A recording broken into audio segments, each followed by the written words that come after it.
Welcome or welcome back to my channel. Today I'm going to be going over my January wrap-up. So I read a lot of books in January. I think I actually read like 26 altogether. The heck you say? Or like technically 25 because I think one of them I actually DNF'd. But anyway, it's too many books to talk about, so I'm going to be splitting this up into two parts. And let's just get right into it. Begin. First up is a reread for me. This is For He Can Creep, and it's just a super cute little Tor.com short. It's available for free on their website, and it's about a cat. And he is trying desperately to save his master, the poet, and his soul from the devil, because the devil wants the poet to write a poem that, like, I don't know exactly what it's gonna do, but like if the devil wants it, it's probably not good.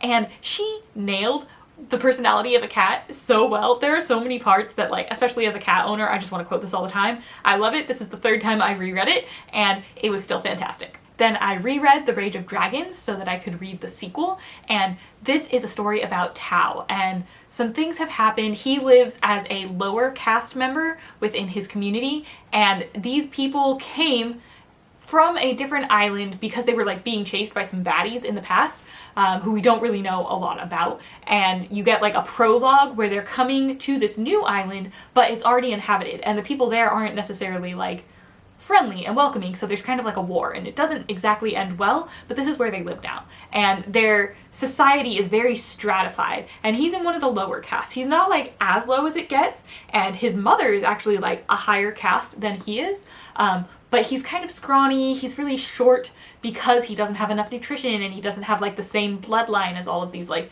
really big guys from some of the upper castes.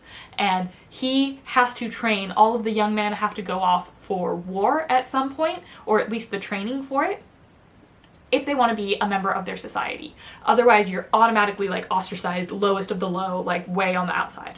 And this is like a pure revenge story. Tao is single-minded. He's like the most single-minded character I might have ever read about, but I love his drive and the crazy things that he does to make sure he can get to his goal.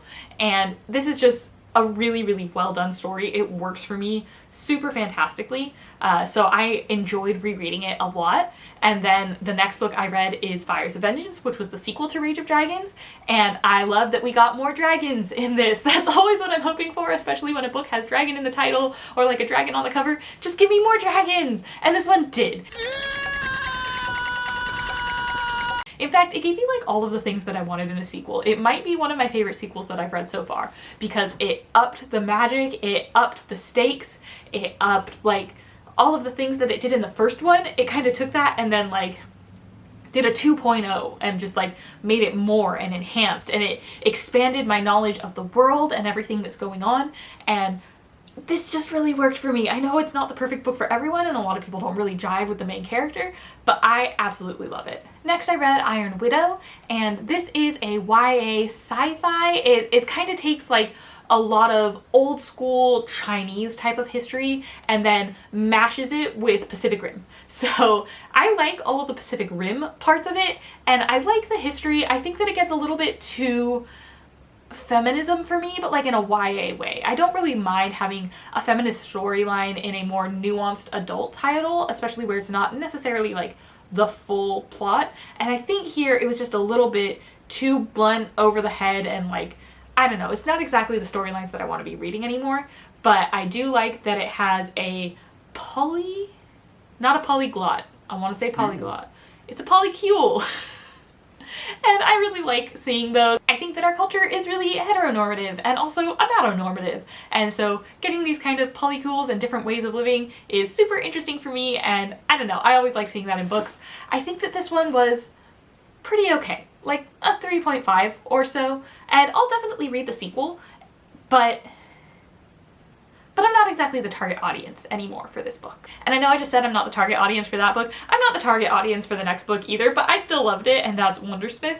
I gave this one a 4. I think it's super cute. It didn't quite get me just as much as The Trials of Morrigan Crow did, but that one had a lot of like Jessie buzzwords, and this one had a little bit less. I do absolutely love all of the like weird type of transportation, sidewalks, and different ways to get from one place to another that we go over in this book. I think that's a lot of fun, and I love the Nevermore world. I'm super excited to be continuing on with the series. The next book I read is Welcome to Night Vale. And I don't even know if this counts as a book, honestly. So, like, originally the creators, they do a podcast, and it's a podcast about Night Vale. And I think that it works better in that sense, especially because the book has, like, advertisements in it that you might get on, like, a radio show, and that's kind of quirky and fun. But, like, in a book, it doesn't work. And there's not a plot, and there's not characters. There's ideas and premises, and you kind of like run with that for a page or two, but nothing really feels cohesive and connected. So I think that it probably works for their radio show, but when you put it into a book format, there's a certain expectation there, and this just, it wasn't it. It wasn't an inventive new way to have a book either. It was just bad. Bad. Weak!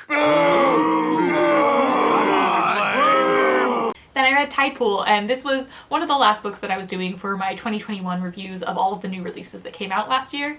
This is a horror. It's not a super long book, and I really liked it. It's very Lovecraftian, and it's this kind of like haunted seaside town where you know shit's bad. And there's like this creepy widow who lives in this very like large manor on the hill, and she wears all black, and she's kind of spooky, and the rest of the town doesn't look like that vibe at all. I think that this has a couple of things that could have tweaked to like make it a lot better, but I enjoyed my time with it. Then I read the 5th season, and this is my other standout for the month. I really, really enjoyed this world. I actually ended up reading the full trilogy by N.K. Jemisin, and so far I adore N.K. Jemisin. I've given her 5 stars for all of her different works that I've read. We're following along with multi-POV, and the Earth has gone, you know, like how climate change is happening right now and nobody seems to care or do anything about it at like a policy affecting level? Well, imagine that that keeps happening, and then the Earth decides, nah, you guys suck. And then it attacks back. So in this like future world, probably, people have powers. Some people. They're called origins. And they have these like earth controlling powers. So when there's an earthquake or other kind of like tremors, lava, you know, whatever's kind of happening in the area, they have some control and they can kind of like help the community.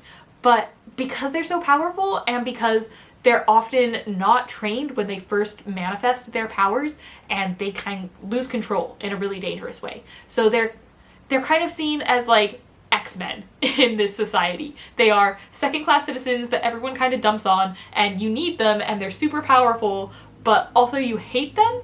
And so we're following along with some different POVs, and I believe they're all origins. Yeah. And it's just really, really well done, and it's so intricate and difficult. Like, we start off with a mother who's just had her son murdered by her husband, or like the man that she was with, and she's devastated, as you should be, and just like broken to pieces, holding her little boy on the floor. And then watching the progression of that story as she goes to try and find this man who has her older daughter as well, to try and rescue her, and seeing how the government kind of controls not just how their lives are led, because we're following along with another origin, and like how it crafts who you get to sleep with, because it forces people to reproduce in a specific way. And there's a lot of people and instances throughout the series where they refer to like breeders and like different attributes where you can tell if this person is from like breeder stock or not. And I don't know, it was just beautifully, beautifully done. I know that this series won multiple awards, and they're well deserved, and it definitely holds up still. Evil Earth.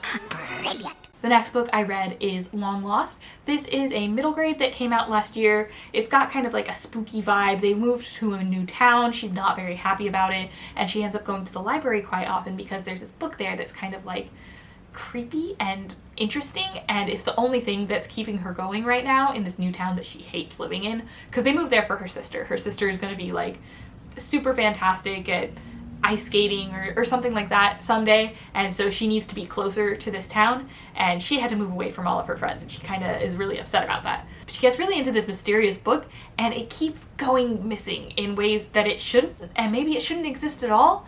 And so I thought this was going to be really interesting. I think that maybe for a middle grade reader it could be, but it was too simple and not spooky enough. Like if this were set for an older audience, it would have gone in a lot more like spicy and interesting directions. And because it was set so young, it's just like very tame. But it was okay. I wouldn't read it again.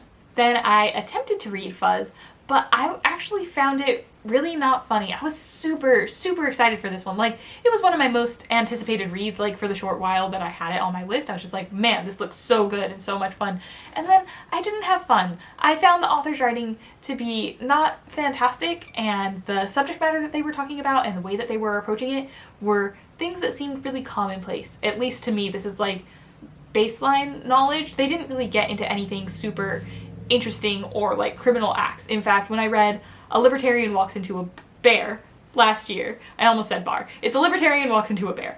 I read that last year and I really liked it, and it had a lot of the things that were included in this book, but in a more funny, more interesting way, and like a lot more anecdotes, and this was all just like surface level of that, and not the funny or interesting things. Like, I think there were some moments where she kept pointing out this guy who had a cold and like a Kleenex that he was sneezing into, and I think those were supposed to be funny, but I just found it weird. Like, why would you include that? Maybe edit that out entirely. It doesn't serve a purpose here.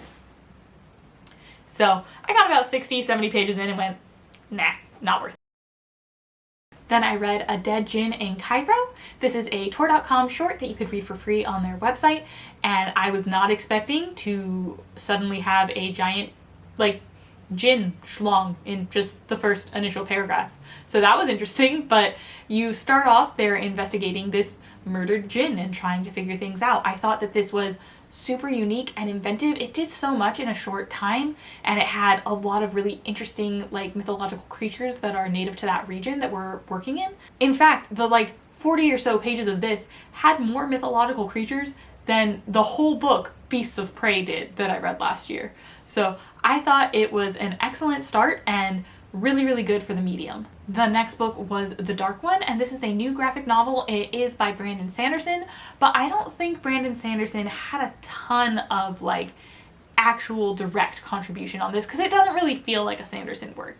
It's got kind of like that subversion, but not fully fleshed out and planned, and the dialogue and things just didn't feel very Sanderson. So I think that the other authors that are also credited here probably had more of a central role, and maybe Brandon Sanderson provided like the initial premise and like tweaks and things here like that. I think that the art was okay, and the conclusion, at least for this entry, was okay, but nothing to write home about, and it really just sits at about like a 3. It was fine. And the last one for this video is Monday's Not Coming. I also really enjoyed this one, actually, and I wasn't expecting to. I read a different Tiffany Jackson book last year, and I didn't like that at all. So I had really low expectations for this one, and it was actually really good. Your first story was better. I think the subject matter that it tackles is very important, and I think the way that they did it was really well done, but also like when it shifts, like if you read this book, you know when it shifts and becomes like full-on thriller, and like I was not expecting that, and that got dark and just really interesting and well done. So definitely would recommend this read. I think it's good, even if you're not into YA. So that's the first half of my reading for January. I will catch you up with part 2 real soon. See you then. Oh, hi.